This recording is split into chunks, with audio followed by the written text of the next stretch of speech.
Hello, everybody, and thank you for tuning in to the Liberty Report. With us today is Chris Rossini, our co-host. Chris, welcome to the program. Great to be with you today, Dr. Paul. Very good. We have a couple things we're going to talk about. Of course, this is Friday. We talk a little bit about economics, and I talk a little bit about gold. But you've come across an article that has stimulated your thinking, and the whole nation has been thinking about it, so we'll talk about that too as well, and that has to do with the crisis at the border, and somehow or another, maybe it's related to our president.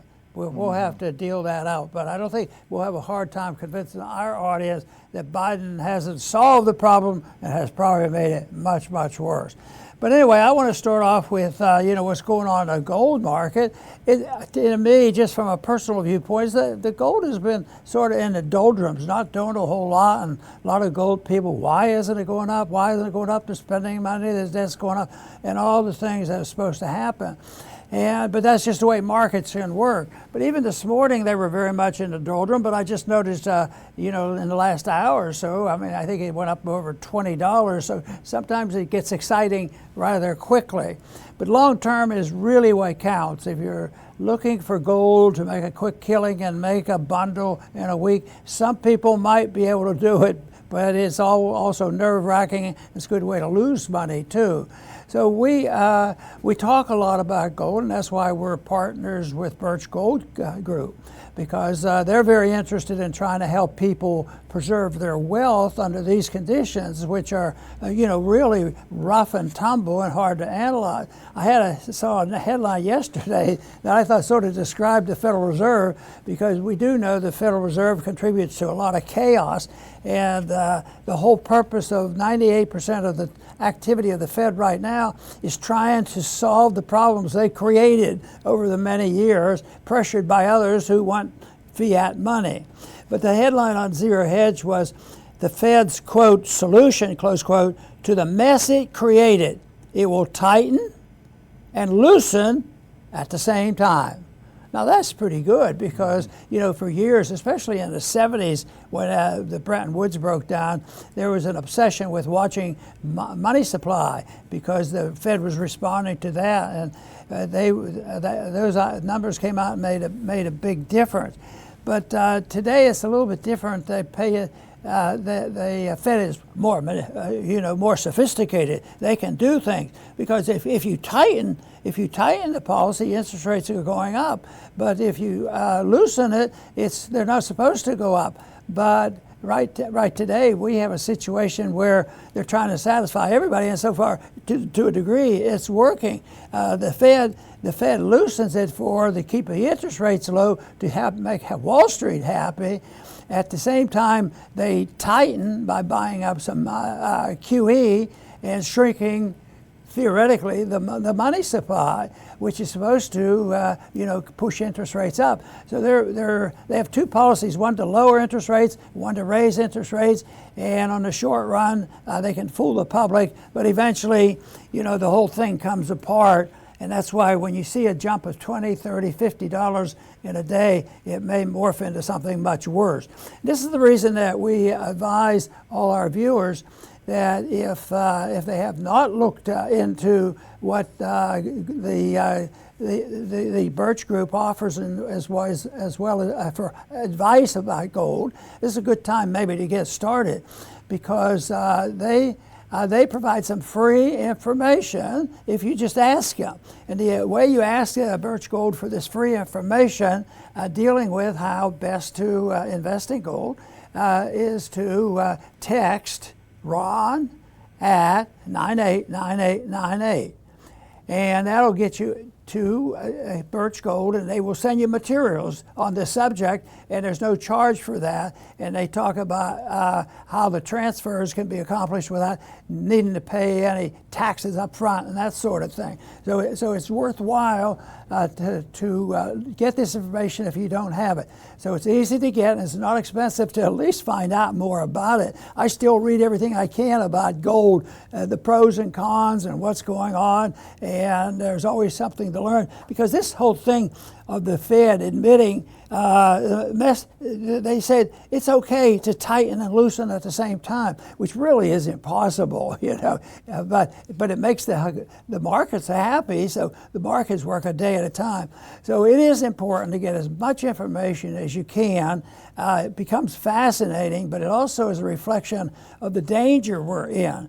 Because although the Fed operations are the key to what we worry about, it's also there are also other things that you can look at that are very, very important, because there are a lot of factors. The other factor is why is there pressure put on the Fed? And one is the debt in the marketplace, but the federal debt, the government debt, and therefore, if they don't touch that, interest rates are going to go up. So they have to lower interest rates one way or the other without, bringing on a recession. But also, there's this unusual, weird idea that they do admit, and the truth is, recessions and depressions are what is necessary when the system gets out of control and prices are going up too much. You have too much price inflation. So that's about all you can do. But it's rather stupid, I think, to have a deliberate policy that said, well, we can manage this, we can feed in this fiat money, and the people will be fooled, but we're going to avoid that downturn. Well, it can't be avoided. You can delay it, but eventually, if you distort interest rates, you're going to build a bubble and distortion. That's where we are. That makes it even more important, and we understand what's going on, to get as much information as possible. And that is why we advise that if you're interested, to go to Ron 989898 and get the information that will help you look at this from Birch Gold Group. Chris, and we do now want to go and talk a little bit about the big issue of the day, because political issues have a lot to do with safety, war, spending, and all these things, which means indirectly it reflects on gold. Even gold, if there's a sudden outburst of violence and looks like a war is brewing, you don't have to wait for the money supply to show, oh, they're printing more money. Just the substance of increasing war is a big deal, even though debt is very, very significant.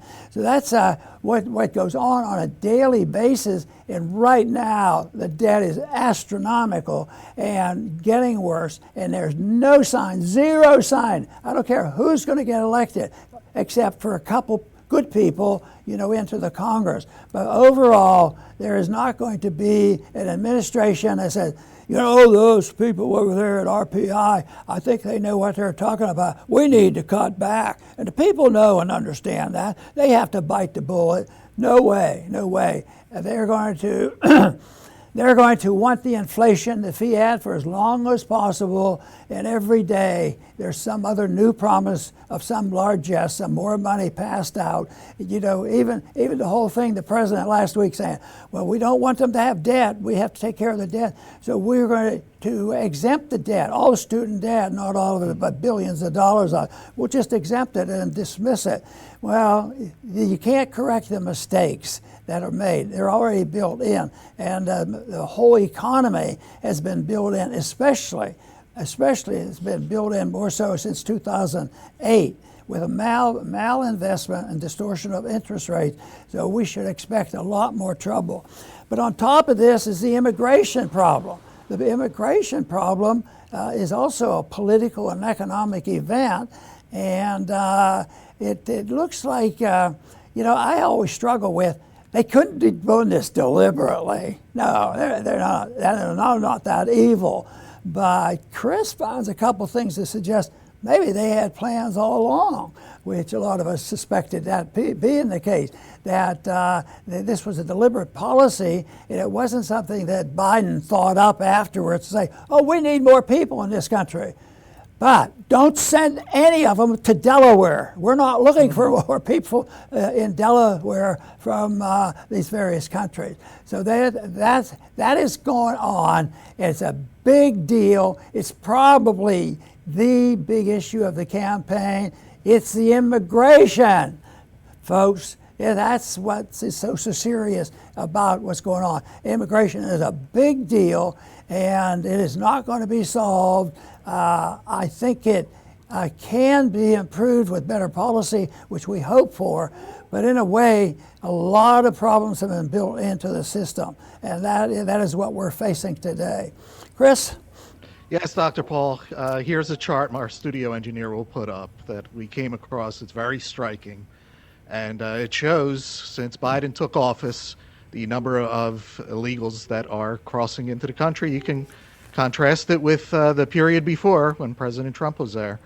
And this seems deliberate because we found a quote from 2015, well before he was president, where Biden, he told us his thoughts. He said, quote, "And the wave still continues. It's not going to stop, nor should we want it to stop. As a matter of fact, it's one of the things I think we can be most proud of," end quote. Well, we have a problem with that. So it's no surprise that this is what Biden has done. And, my personal opinion is, human beings, when immigration happens like this, it creates big problems because human beings are not the same.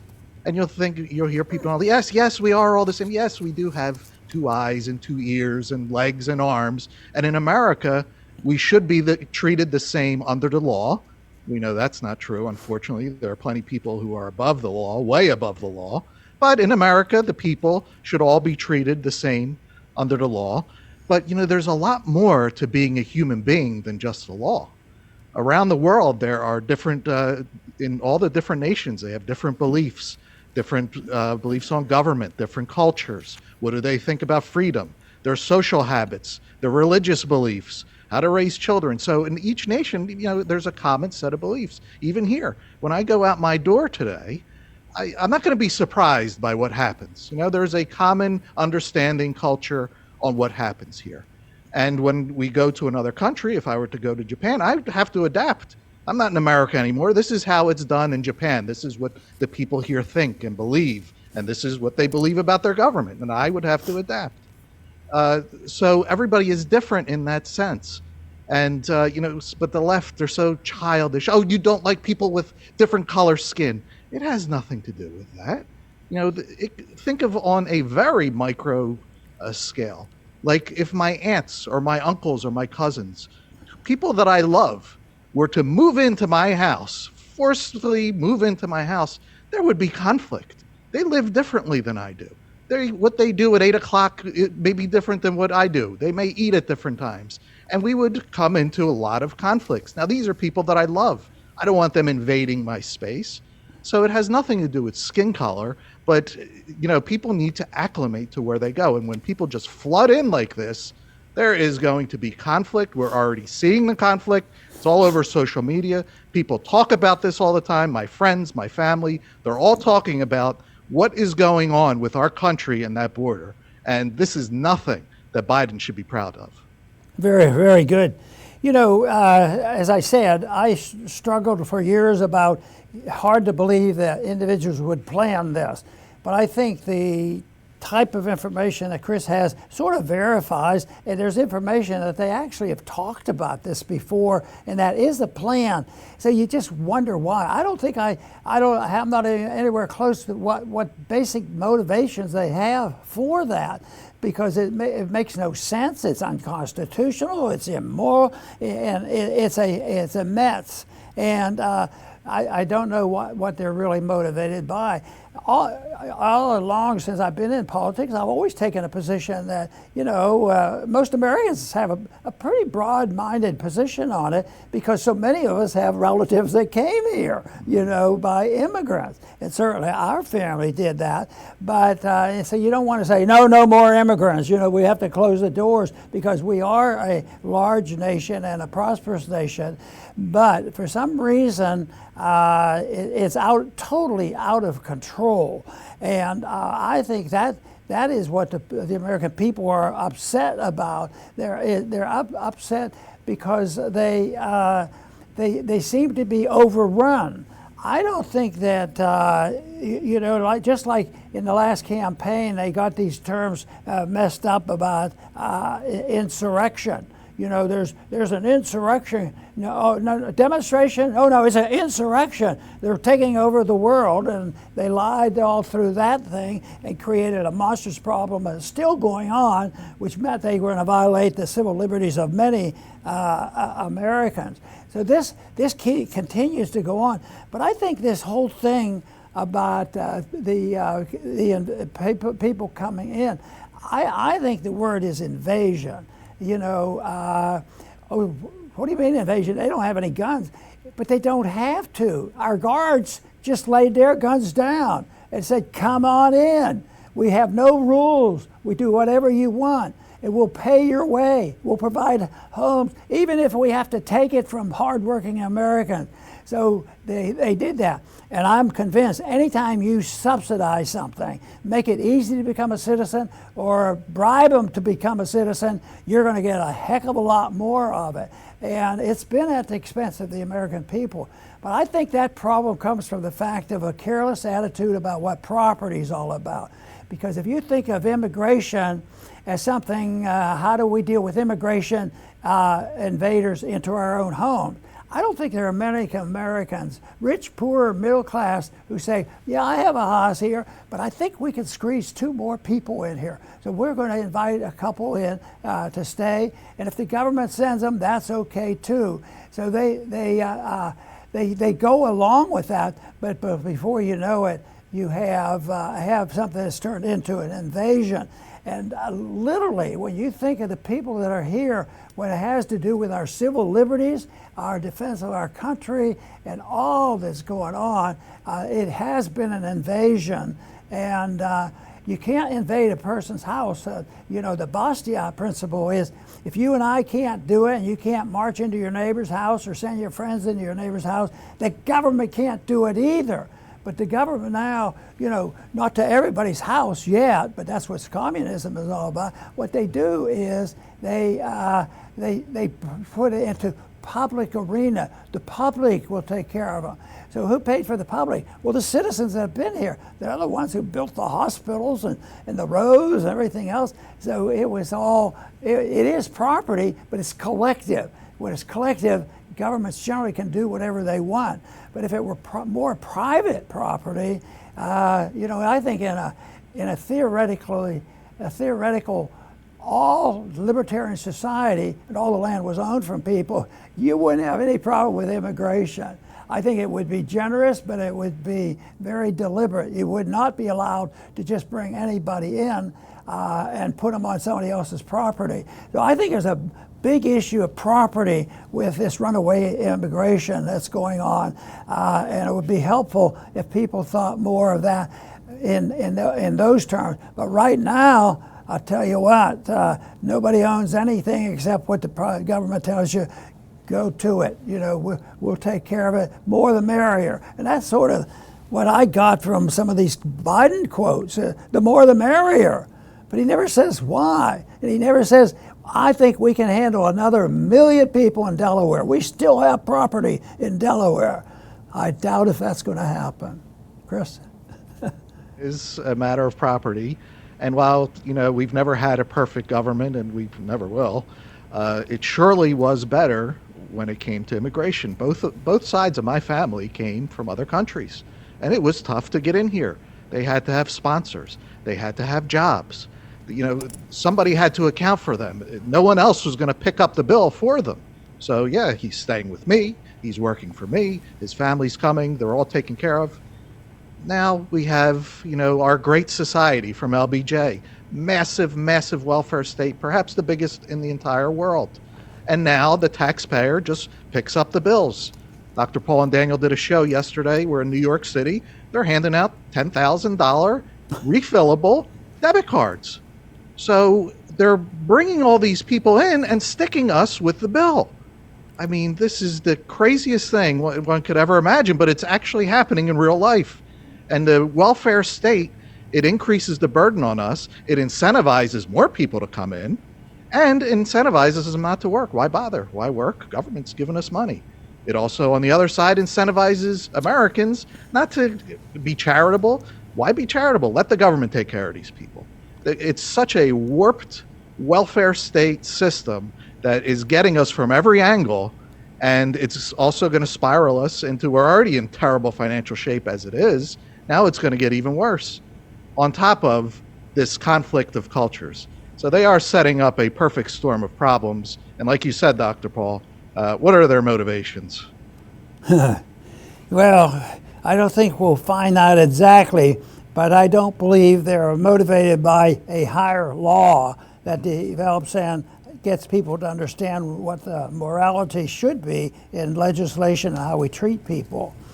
You know, the one thing is there's a lot to worry here, and things are getting bad, and they're going to get worse before they get better, I'm sure.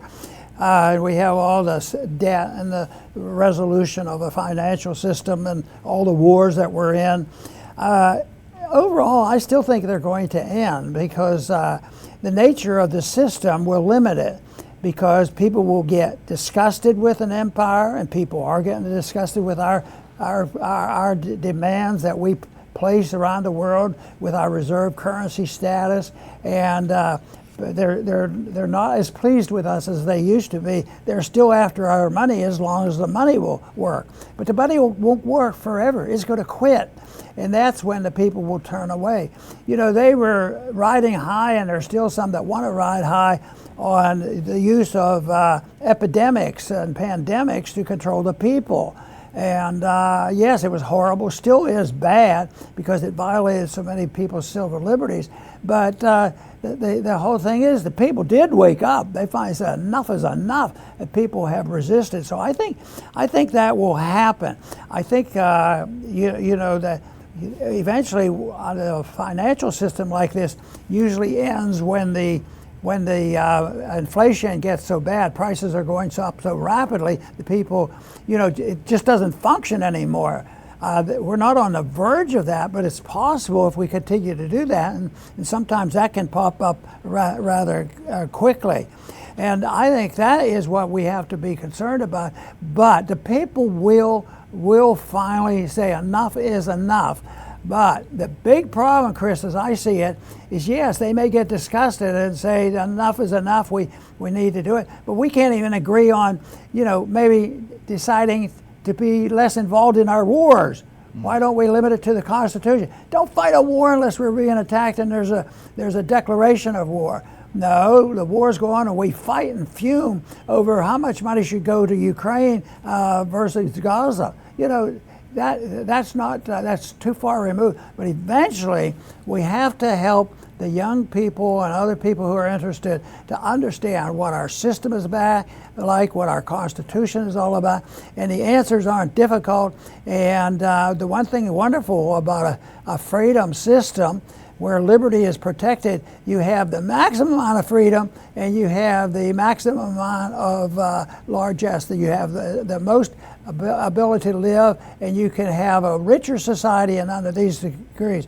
Right now, our society is getting poorer and poorer no matter how much debt there is, no matter how much no matter how much abuse of our civil liberties. We're not getting more free. You know, yesterday we mentioned the fact that, well, one congresswoman, I have a solution. Everybody needs more money. The minimum wage for everybody should be $50 an hour, and that would solve the problem.